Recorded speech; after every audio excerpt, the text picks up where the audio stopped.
Namasté. Aujourd'hui, je voudrais aborder avec vous un thème, récurrent finalement dans les relations interpersonnelles et surtout dans les relations, amoureuses, c'est la rupture. Nous vivons, une époque où, les gens se rencontrent, se séparent, se rencontrent, se séparent. Alors, ça dure ce que ça dure, il n'est pas question pour moi là d'aborder le temps de le thème de la durée de la relation et pourquoi ça a évolué entre les siècles où, auparavant, on pouvait, se marier pour toute la vie et finalement, aujourd'hui, nous traversons nos vies en étant accompagnés, plusieurs fois, heu, tout au long de cette vie et donc si nous sommes accompagnés, plusieurs fois, ça veut dire que nous, faisons face à plusieurs ruptures, qu'elles soient, volontaires, c'est-à-dire de notre part, ou qu'elles soient, subies de la part donc elles viendraient de la part de l'autre et bien souvent, ce que je peux constater, c'est que les ruptures, sont souffrantes et génèrent, parfois, de la rancœur et de la tristesse. Alors la colère, comme on dit en psychologie, la colère est juste le paravent de la tristesse. C'est juste un signe extérieur de l'état émotionnel intérieur, que l'on traverse lors de la rupture, surtout si on l'a, subie. Parce que si on la provoque, en fait, le processus de détachement, comme je vous l'avais expliqué dans une autre vidéo, il est entamé, par la personne qui génère la rupture, avant que celle-ci soit, finalement, explosée. Et donc, comme je vous disais, souvent les ruptures sont synonymes de crise égotique. Parce que comme je vous l'avais expliqué, dans une relation, d'amour égotique, il y a un transfert d'ego, comme disait Freud, entre les personnes et à un moment donné, le fait qu'il y ait une séparation qui ne soit pas concertée, fait une des 2 personnes dans le couple se retrouve en déficit d'ego et ça lui génère de la souffrance. Ça, c'est la vision, de Freud. Moi, ce que je voudrais, vous exposer ici, comment gérer une rupture.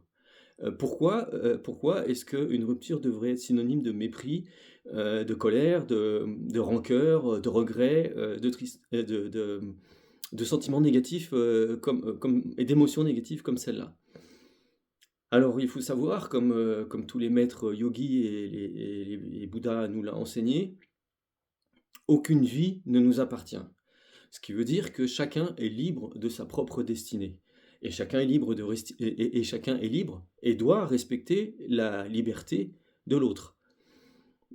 Et dans ce cas, également, les yogis et le Christ et Bouddha et tous les maîtres spirituels, nous enseignent également que l'amour, le véritable amour ne se développe que dans la liberté. Ce qui veut dire que nous sommes libres d'entrer dans une relation et de faire entrer quelqu'un dans notre vie. De la même manière, nous sommes libres de quitter une relation où nous devrions accepter de la même façon, que l'autre personne, puisse, partir sur une autre voie, sur un autre chemin et donc accepter sa propre liberté. Si vous ressentez de la tristesse, de la rancœur, de la colère, c'est qu'il y a une notion derrière d'attachement et une notion de possessivité. Et comme je vous l'ai dit, ni l'un ni l'autre ne devraient finalement avoir place dans une relation d'amour véritable. Et donc quand on se sépare, même si ça génère des troubles à l'intérieur de nous, troubles notamment, dus aussi au sentiment d'insécurité que cela provoque. Parce que le couple est une forme, de sécurité qui s'instaure, dans notre vie. Et bien cette insécurité qui s'instaure, en nous lors de la rupture, elle vient parler de nous aussi parce que nous retrouvons dans une position psychologiquement insécure. Notre «avenir» entre guillemets, qui semblait jusqu'à la rupture, on va dire tracé, même si, on sait tous que rien n'est éternel, dans la réalité de notre quotidien, le fait d'être en couple, procure cette sécurité de dire que, normalement, dans notre pensée, demain aussi, nous allons être en couple, et puis après-demain, et puis après-demain. Et que si nous avons déjà traversé des crises, nous pensons être en mesure de traverser d'autres difficultés. Et donc cette perspective d'évolution nous garantit une sécurité intérieure. Mais c'est une fausse sécurité, puisqu'on place notre sécurité dans le couple, alors que notre véritable sécurité, elle est à l'intérieur de nous. Et dès l'instant où vous placez la sécurité dans le couple, entre deux personnes, vous rendez compte que vous mettez votre vulnérabilité dans le couple, dans ce lien. Et la vulnérabilité, votre vulnérabilité n'aura pas sa place dans le lien. Votre vulnérabilité peut être exposée à l'autre, évidemment, et l'autre en tient compte s'il vous aime ou si elle vous aime, mais c'est pas être en couple qui va soigner cette insécurité que vous avez en vous et qui va soigner votre vulnérabilité. Parce que c'est pas le lieu du couple. Le lieu du couple, c'est le lieu de l'épanouissement et de l'élévation à deux. Et donc là où je voulais en venir par rapport à la rupture, c'est que, comme je vous le disais en préambule, je constate qu'il y a souvent de la rancœur. Mais vous faites mal ce que vous devez comprendre, c'est que en ressentant ces émotions, en les exprimant, en exprimant votre colère, en exprimant votre frustration, en exprimant de la rancœur, toutes ces émotions négatives, tous ces aspects négatifs à votre autre, bah, c'est envers vous-même que vous les exprimez, puisque l'autre n'est qu'un reflet de nous-mêmes. Donc toute cette violence que vous avez en vous, que vous dirigez vers votre autre, finalement, elle vient parler de vous et de la violence et de l'insécurité que vous avez en vous.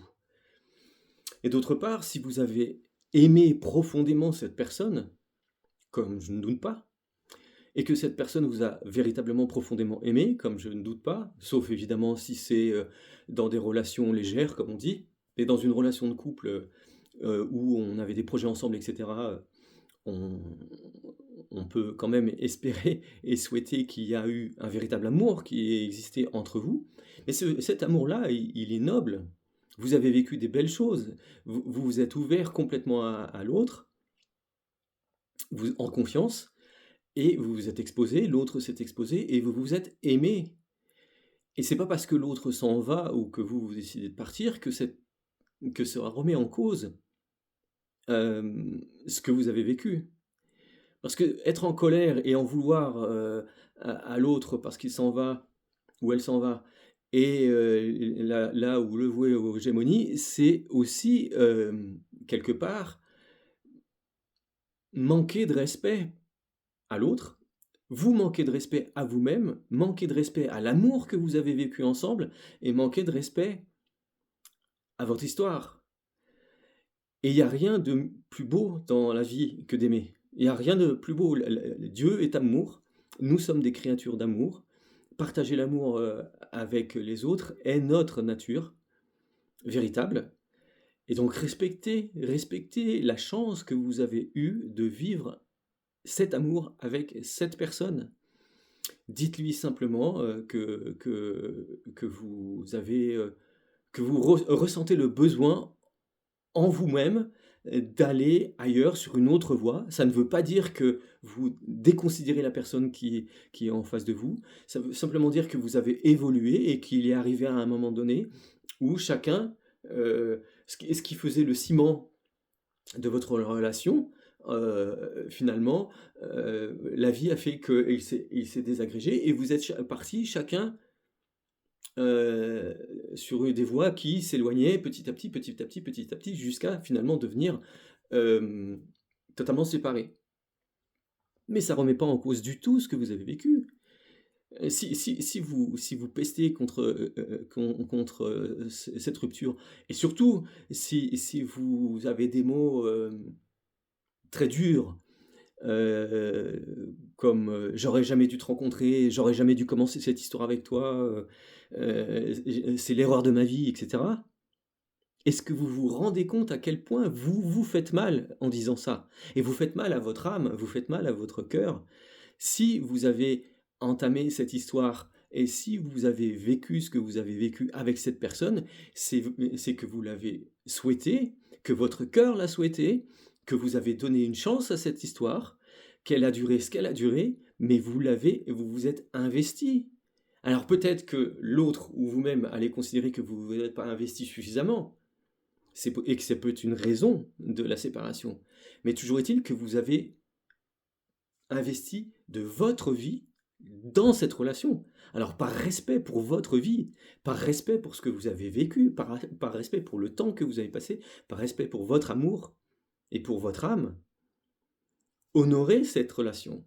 Honorez ce que vous avez vécu avec l'autre personne, acceptez que ça soit que la relation sous cette forme-là soit terminée. Et qui sait, peut-être que plus tard, vous serez amené à rencontrer à nouveau cette personne, parce qu'on dit que deux âmes qui sont destinées à être ensemble finissent toujours par se retrouver, et que pendant un moment, vous avez besoin de partir sur une autre voie, ou votre autre, ou la personne avec vous a besoin de partir sur sa propre voie, de faire d'autres expériences. Et peut-être qu'elle reviendra vers vous, ou que lui reviendra vers vous, ou que vous reviendrez vers elle, parce que vous sentirez au fond de vous cet amour que vous avez vécu et qui se réveillera, qui deviendra peut-être plus intense avec cet éloignement. Vous prendrez peut-être plus conscience de nouvelles priorités pour vous-même et pour la personne qui vous a quitté.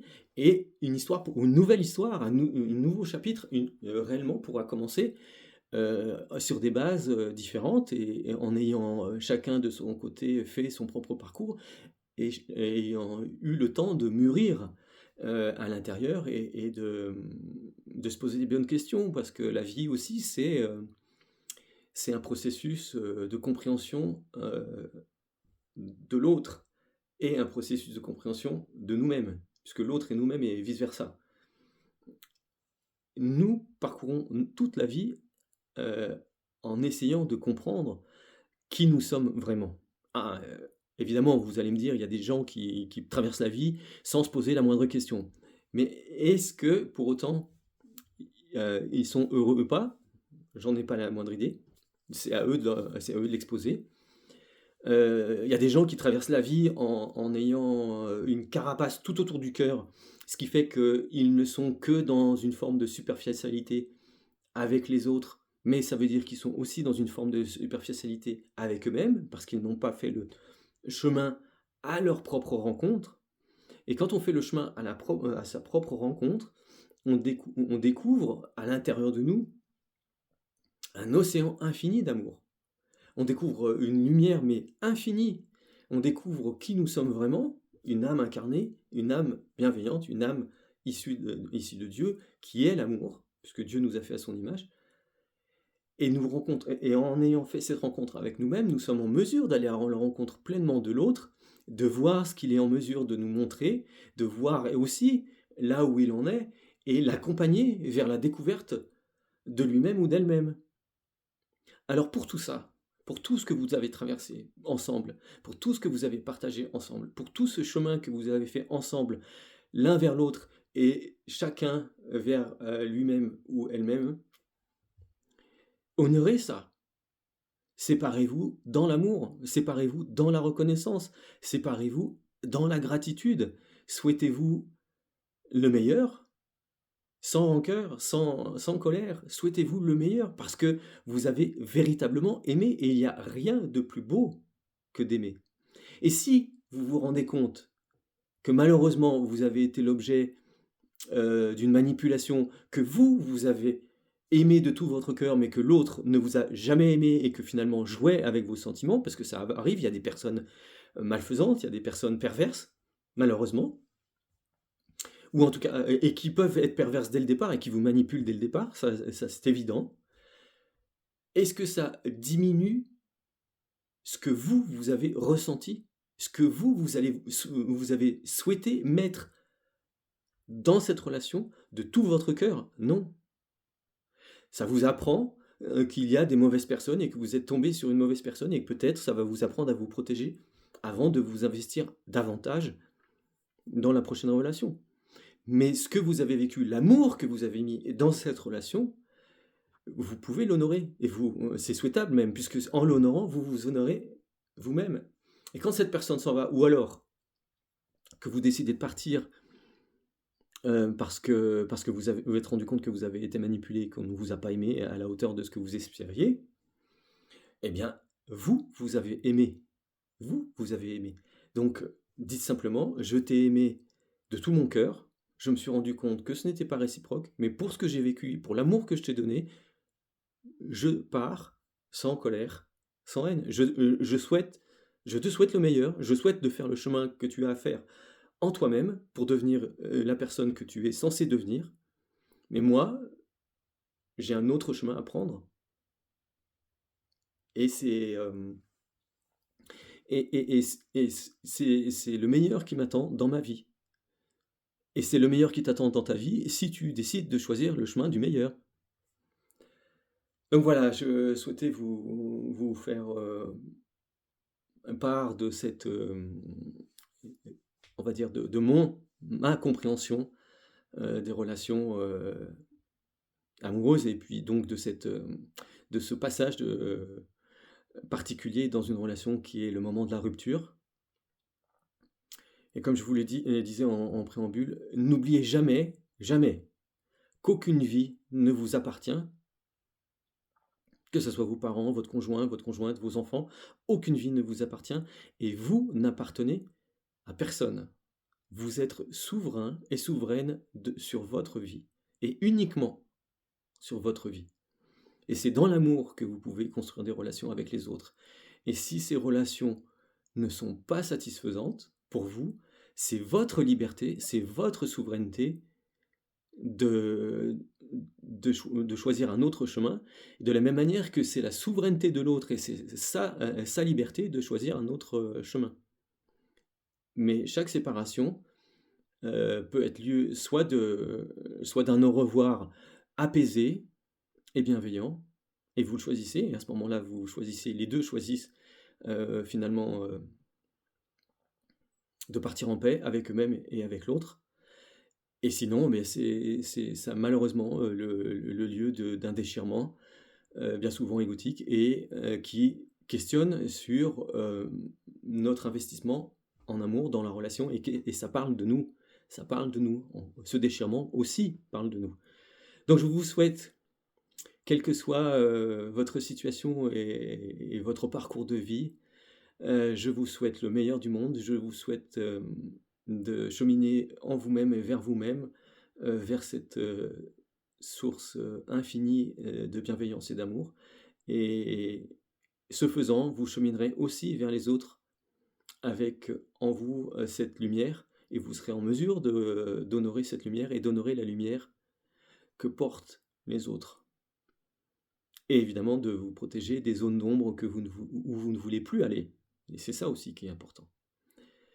Je vous remercie, je vous souhaite une très très belle journée. Namasté.